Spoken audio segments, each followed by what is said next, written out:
안녕하십니까 세상의 모든 꼰대 여러분. 오늘은 코로나19 사태에 비추어 본 한국 사회의 개인에 대한 프라이버시나 개인의 자유에 대한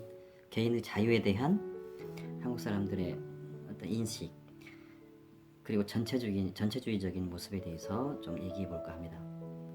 여러분, 이 코로나 사태가 시작되고 확진자의 확진 위치, 그다음에 이동 동선 이게 공개될 때 당연하다고 생각하셨습니까? 물론 그 덕분에 굉장히 우리는 빠른 시간 내에 코로나 바이러스를 좀 감소시키고 확진자 수를 낮출 수 있었죠.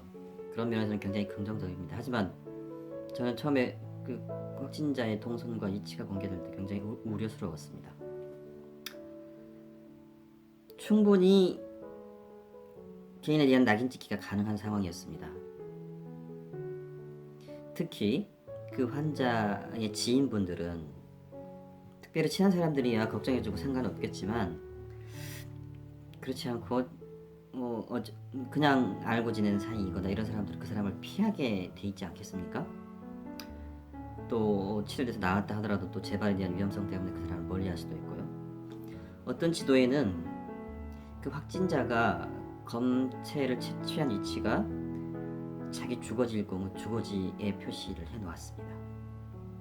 코로나 환자의 위치와 동선을 알려주는 그런 지도에서는요. 아파트의 동까지 위치를 표시해놨습니다. 그리고 단독주택 같은 경우는 단독주택 위치도 표시해놨습니다. 물론 한 구획을 일반 지도를 집 단위로 구분은 하지 않았지만 굉장히 위험합니다. 그런데 한국 사회에서는 이거에 대한 지적이 충분치 않습니다.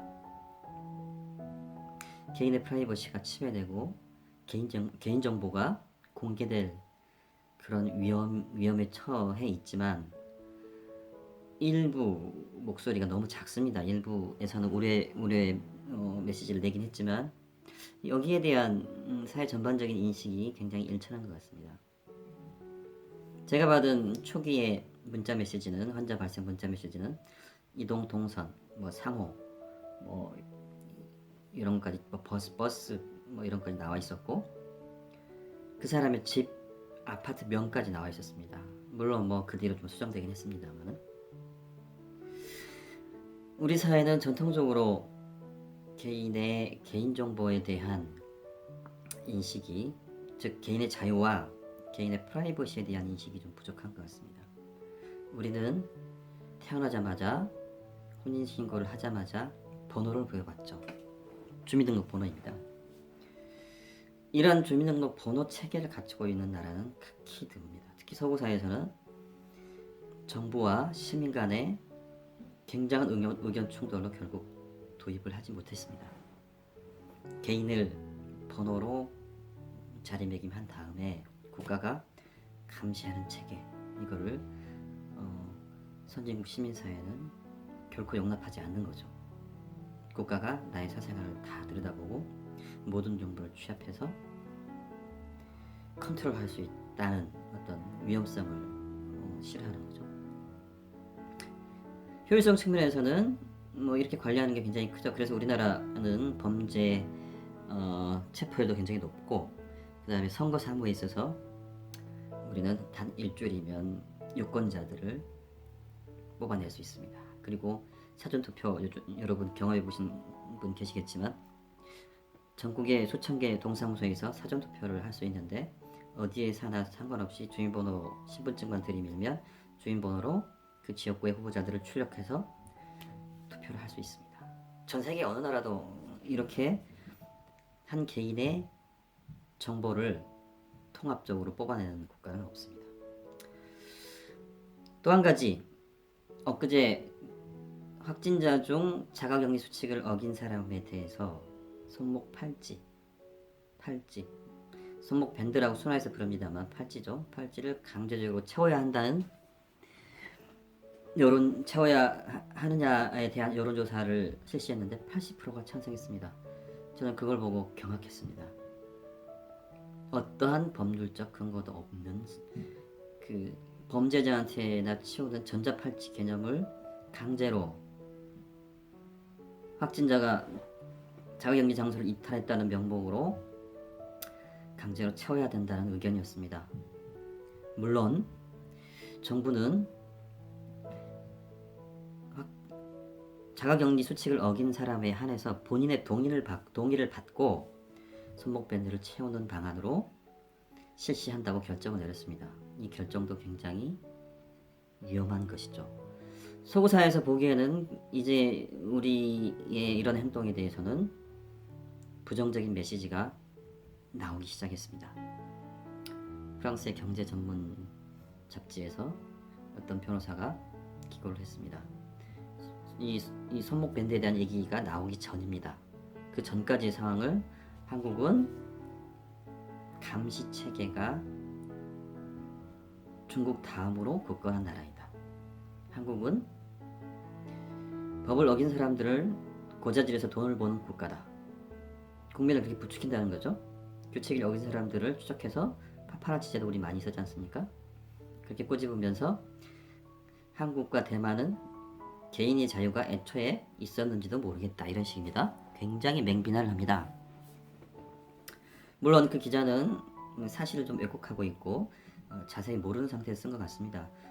그렇지만 아까 제가 초반에 우려했듯이 분명히 그들 관점에 봤을 때는 코로나를 굉장히 효과적으로 치유했다 그래서 좀 긍정적으로 봐주고 있는 거지, 속으로는 이런 프라이버시 침해나 개인의 자유 침해에 대해서 우려를 나타내는 지식인들이 꽤 많이 있습니다. 결국 자기 나라 정부도 한국을 따라할까 두려워하는 것이죠. 여러분,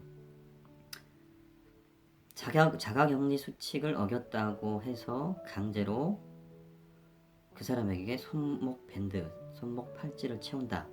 대단히 위험한 발상입니다. 물론 설문지에는 강제로 채워야 하느냐 말아야 되느냐 이런 어떤 문구는 없었죠. 하지만 국민들이 찬성하는 것은 강제라도 채워야 된다는 인식이었습니다. 굉장히 위험한 발상입니다. 우리는 법을 어긴 사람들에 대해서 관용이 좀 부족한 것 같습니다. 법은 여러 가지 경중이 있겠죠. 하지만 경미한 규칙을 어기는 사람에 대해서 굉장한 비난이 쏟아집니다. 사회적 비난이. 특히 연예인들에 대한 과도한 비난은 굉장히 우려할 만한 수준입니다. 매해 자살할 연예인들이 복수로 나오는 나라입니다. 연예인들은 정치인도 아니고 성직자도 아닙니다. 그분들은 도덕을 인정받아서 스타가 된 게 아닙니다. 그들의 끼와 예술적 재능, 거기에는 필연적으로 감성이 풍부한 소유자들이기 때문에 약간의 일반 사람들이 보기에는 과도한 측면의 감성을 표현하거나 또는 그것으로 인해서 규칙을 위반하기도 합니다. 다른 나라에서는 이거를 너그럽게 봐줍니다. 과도하게 법을 어기지 않았다면요. 법을 어겼다면 거기에 합당한 처벌을 받고요. 처벌을 받았다면 그렇게 비난하지 않습니다. 직업적인 특징을 인정해 주는 거죠. 우리는 지나친 도덕적 잣대를 들이대면서 전체주의적인 시각을 나타내고 있습니다. 이거는 개인주의가 좀 부족하고 관용이 좀 부족하고 또는 어떤 개개인에 대한 개성을 존중해주는 태도가 부족한 것입니다. 우리가 좀 더 성숙한 사회로 가려면 건전한 개인주의가 좀 더 필요합니다. 어떤 사람이 잘못을 했다면 마땅한 처벌을 받았다면 그걸로 인해서 그러면 그 사람에 대한 과도한 비난은 하지 말아야 합니다. 특권을 이용해서 거기에 합당한 벌을 받지 않았다고 하면은 그거는 또 비판을 해 마땅하다고 볼 수 있겠습니다. 특히 국민을 대표하는 정치인들, 그들은 도덕성으로 대표되는 그런 전제를 깔고 우리의 선택을 받은 존재들입니다. 그래서 그분들의 거짓말은 사소한 거짓말도 질타를 받아야 한다고 생각합니다. 우리 사회 전체주의, 성소수자에 대해서 용납하지 않는 태도, 전체주의적인 획일적인 문화에서 조금만 벗어나도 이상하게 배척하는 태도.